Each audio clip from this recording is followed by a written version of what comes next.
നമ്മൾ ഇത്ര ത്യാഗം സഹിച്ച് ഈ മലക്ക് മുകളിലേക്ക് കയറി വന്നത് ബഹുമാനപ്പെട്ട സൈനുദ്ദീൻ ഈശ്വർ റളിയല്ലാഹു തആലാനുവിനെ സിയാറത്ത് ചെയ്യാൻ വേണ്ടി മാത്രമാണ്.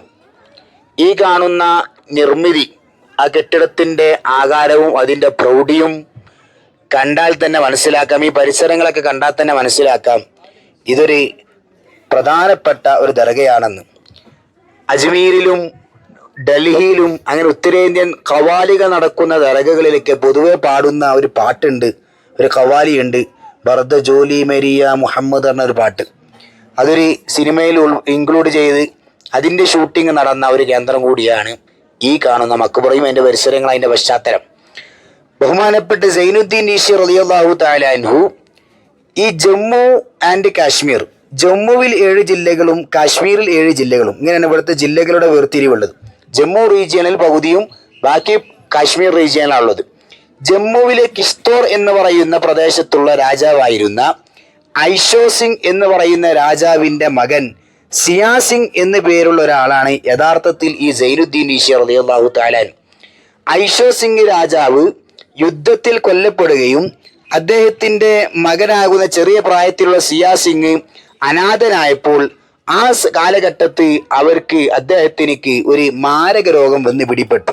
ഒരു രോഗം പിടിപെട്ടു. അങ്ങനെ രോഗം പിടിപെട്ടപ്പോൾ അന്നേരം കൊട്ടാരത്തിൽ വളർന്ന രാജകുമാരനാണ്. കൊട്ടാരവുമായി ബന്ധപ്പെട്ടിരുന്ന പല വിശ്വകരന്മാരെയും ഉപയോഗപ്പെടുത്തിയിട്ട് ചികിത്സക്കൊന്നും എന്തില്ല, ഒരു ഫലവും കിട്ടിയില്ല. ഒരുപാട് മരുന്ന് കഴിച്ചു, ഈ രോഗത്തിന് എന്തില്ല, രോഗം മാറുന്നില്ല, വളരെ പ്രയാസപ്പെട്ടു. ആ ഒരു സമയത്താണ് ഷെയ്ഖുൽ ആലം നൂറുദ്ദീൻ നൂറാനി റളിയല്ലാഹു തആല അൻഹു, കശ്മീരിലെ ഏറ്റവും പ്രശസ്തമായ ദർഗയാണ് ചറാരെ ഷെരീഫ് എന്ന് പറയുന്ന ദർഗ. അവിടെ അന്ത്യവിശ്രമം കൊള്ളുന്ന മഹാനാണ് നൂറുദ്ദീൻ നൂറാനി റളിയല്ലാഹു തആല അൻഹു. ചാറോം ദർഗകൾ എന്ന പേരിൽ അറിയപ്പെട്ട 4 ദർഗകൾ ഇവിടെ കശ്മീരിലുണ്ട്. അതിലൊന്ന് നമ്മൾ ഇപ്പോൾ എത്തിയിരിക്കുന്ന ഈ ഐഷ മക്കാമാണ്. മറ്റൊന്ന് ഏറ്റവും പ്രധാനപ്പെട്ടത് ചറാറെ ഷെരീഫാണ്. രണ്ടാമത്തത് ഈ ഐഷ മക്കാമാണ്. മൂന്നാമത്തത് ഇവരുടെ ഒരു ശിഷ്യനുണ്ട്, പിയാമുദ്ദീൻ ബാബാ രിഷി ദർഗ എന്ന് പറയുന്ന ദർഗ. 4ാമത്തെ ദർഗ ബഹുമാനപ്പെട്ട സുൽത്താൻ ആരിഫീൻ ഹംസ മഖ്ദൂം റളിയല്ലാഹു തആല അൻഹുവിന്റെ ദർഗ. ഈ 4 ദർഗകളാണ് കശ്മീരിലെ ഏറ്റവും പ്രശസ്തമായ ദർഗകൾ. അതിൽ ചറാറെ ഷെരീഫിൽ അന്ത്യവിശ്രമം കൊള്ളുന്ന ഷെയ്ഖുൽ ആലം നൂറുദ്ദീൻ നൂറാനി റളിയല്ലാഹു തആല അൻഹുവിന്റെ നാമധേയത്തിലാണ് ഇവിടുത്തെ ഇന്റർനാഷണൽ എയർപോർട്ട് ഉള്ളത്. ശ്രീനഗർ ഇന്റർനാഷണൽ എയർപോർട്ടിന്റെ പേരെന്താണ്? ഷെയ്ഖുൽ ആലം ഇന്റർനാഷണൽ എയർപോർട്ട് എന്നാണ്. ഈ കശ്മീരിൽ ഇത്രയും ആളുകൾ മുസ്ലിമീങ്ങൾ പിറവിയെടുക്കാനുള്ള പ്രധാനപ്പെട്ട കാരണക്കാരിൽ ഒരാൾ അതാരാണ്? ബഹുമാനപ്പെട്ട നൂറുദ്ദീൻ നൂറാനി റളിയല്ലാഹു തആല അൻഹു ആണ്. അങ്ങനെ ആ നൂറുദ്ദീൻ നൂറാനി തങ്ങൾ കിസ്തോർ വഴി യാത്ര പോകുന്ന വിവരം ആരറിഞ്ഞു? ഈ സിയാ സിംഗിന്റെ അമ്മ അറിഞ്ഞു. സിയാ സിംഗിന്റെ അമ്മ അറിഞ്ഞു. ഒരു മുസ്ലിം പുരോഹിതൻ പോകണം, മുമ്പർക്ക് ആത്മീയ ഔന്നിത്യമുള്ള ഒരു വ്യക്തിയാണ്. അദ്ദേഹത്തെ സമീപിച്ച് രോഗം മാറിയേക്കും എന്ന് അവളോട് അദ്ദേഹത്തിന്റെ ഈ കുഞ്ഞിന്റെ അമ്മയോട് ആരോട് നിർദ്ദേശം കൊടുത്തു. അങ്ങനെ അമ്മ എന്ത് ചെയ്തു? ബഹുമാനപ്പെട്ട നൂറുദ്ദീൻ നൂറാനി തങ്ങളെ സമീപിച്ചു. നൂറുദ്ദീൻ നൂറാനി തങ്ങളെ കുഞ്ഞിനൊന്ന് തടവി മന്ത്രിച്ചൂതി രോഗം മാറി. എത്രയോ കാലം ചികിത്സിച്ചിട്ട് മാറാത്ത രോഗം എന്തായി? ആ മാറാവ്യാധി രോഗം നൂറുദ്ദീൻ നൂറാനി തങ്ങൾ മന്ത്രിക്കലോടുകൂടി ആ രോഗം മാറി. അപ്പൊ തന്നെ നൂറുദ്ദീൻ നൂറാനി തങ്ങൾ എന്ത് പറഞ്ഞു? പൂർണ്ണമായിട്ടും രോഗം മാറിയതിന് ശേഷം നിങ്ങൾ എന്താകണം? കശ്മീരിലേക്ക് വരണം എന്ന് പറഞ്ഞു. ജമ്മു താഴ്വാരാണ്, നമ്മൾ ഇത്രയും മല കയറി പോകുന്നില്ല, ഈ ഭാഗത്താണ് കശ്മീർ. കശ്മീരിലേക്ക് വരണമെന്ന് നൂറുദ്ദീൻ നൂറാനി തങ്ങൾ അമ്മയോട് പറഞ്ഞിരുന്നു. പിന്നീട് ദിവസങ്ങൾ, മാസങ്ങൾ കഴിഞ്ഞു, വർഷങ്ങൾ കഴിഞ്ഞു. അമ്മ ഈ വിഷയം മറന്നു. ഏത് വിഷയം? വരണം എന്ന് പറഞ്ഞ കാര്യം അമ്മ മറന്നുപോയി. അങ്ങനെ രണ്ടാമതും ഈ സിയാ സിംഗിന് വീണ്ടും രോഗം വന്നു. ആ പഴയ രോഗം വീണ്ടും പൂർവാധികം ശക്തിയിൽ എന്തായി? തിരിച്ചു വന്നപ്പോ അമ്മക്ക് പണ്ട് പറഞ്ഞൊരു വാക്യം എന്തായി? ഓർമ്മ വന്നു. അവിടേക്ക് വരാൻ പറഞ്ഞില്ല, അത് ഞാൻ മറന്നുപോയല്ലോ. അങ്ങനെ അമ്മ ഒരുപാട് ത്യാഗം സഹിച്ച് അന്ന് നൂറുദ്ദീൻ നൂറാനി തങ്ങളുള്ളത് ഇവിടെ തന്നെ തായ്വാരത്തുള്ള ഫുർഫുജാൻ എന്ന് പറയുന്ന ഒരു പ്രദേശമുണ്ട്. അവിടെയാണെന്ന് വിവരം കിട്ടുകയും നൂറുദ്ദീൻ നൂറാനി തങ്ങൾ പോയി കണ്ട് മാപ്പ് ചോദിച്ചു. ഷെയ്ഖ്, നിങ്ങൾ അന്ന് പറഞ്ഞെന്ത്? രോഗം മാറിയാൽ വരണം എന്ന് പറഞ്ഞ് ഞാൻ മറന്നുപോയി. എൻ്റെ മോനക്ക് എന്തുണ്ടായിട്ടുണ്ട്? രണ്ടാമതും ഈ രോഗം വന്നിട്ടുണ്ട്, നിങ്ങളൊന്ന് മന്ത്രിച്ചു തന്നെ പറഞ്ഞു. അങ്ങനെ നൂറുദ്ദീൻ നൂറാനി തങ്ങൾ മന്ത്രിച്ചൂതി കൈകൊണ്ട് തടവി രോഗം മാറി. അവർ ഇസ്ലാമിലേക്ക് വന്നു. അമ്മയും മോനും ഇസ്ലാമിലേക്ക് വന്നു. മകൻ സിയാ സിംഗ് എന്ന പേര് ചേഞ്ച് ചെയ്തിട്ട് സൈനുദ്ദീൻ എന്ന പേര് സ്വീകരിച്ചു. എന്ത് പേര് സ്വീകരിച്ചു? സൈനുദ്ദീൻ എന്ന പേര് സ്വീകരിച്ചു. അങ്ങനെ അവർ നൂറുദ്ദീൻ നൂറാനി തങ്ങൾ അടുക്കൽ തന്നെ കൂടാൻ അവർ തീരുമാനമെടുത്തു. നമ്മൾ അദ്ദേഹത്തിന്റെ ശിഷ്യത്വം സ്വീകരിക്കാൻ അവർ തീരുമാനമെടുത്തു. അങ്ങനെ തീരുമാനം എടുത്തപ്പോൾ നൂറുദ്ദീൻ നൂറാനി തങ്ങൾ എന്ത് ചെയ്തെന്നറിയോ? ഒരു കയ്യിൽ ഒരു വടി കൊടുത്തിട്ട് ഈ കാണുന്ന മലയിലേക്ക് ചൂണ്ടിക്കാണിച്ചിട്ട് പറഞ്ഞു, നിങ്ങൾ ആ മലയിൽ അവിടെ ഒരു ഗുഹയുണ്ട്, നിങ്ങൾ അതിനകത്ത് പോയി ഇബാദത്ത് ചെയ്തോളൂ എന്ന് നൂറുദ്ദീൻ നൂറാനി തങ്ങൾ ഈ സൈനുദ്ദീൻ ഋഷി റളിയല്ലാഹു തആല എന്നോട് പറഞ്ഞു. ഋഷി തങ്ങൾ ഇവിടെ വന്നു നോക്കിയപ്പോൾ എന്താ, സുബ്ഹാനല്ലാഹ്, ഗുഹക്കകത്തു നിറയെ പാമ്പുകളാണ്. അപ്പൊ കയ്യിൽ എന്തുണ്ട്?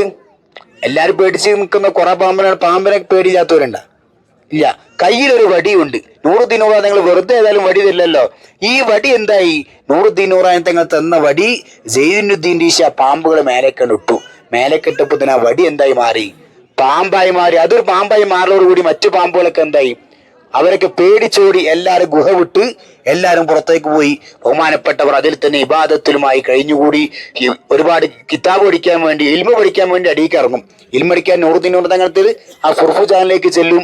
ഇബാദത്തിന് ഇവിടെ കൂടും. പിന്നെയും ഫുർഫുജാനിൽ പോകും. കുറച്ച് കിതാബ് പഠിക്കും. കുറച്ച് തർബിയത്ത് സ്വീകരിച്ച് വീണ്ടും ഇവിടുത്തെ ഇബാദത്തായിട്ട് കഴിഞ്ഞുകൂടും. അങ്ങനെ വർഷങ്ങളോളം കഴിഞ്ഞു.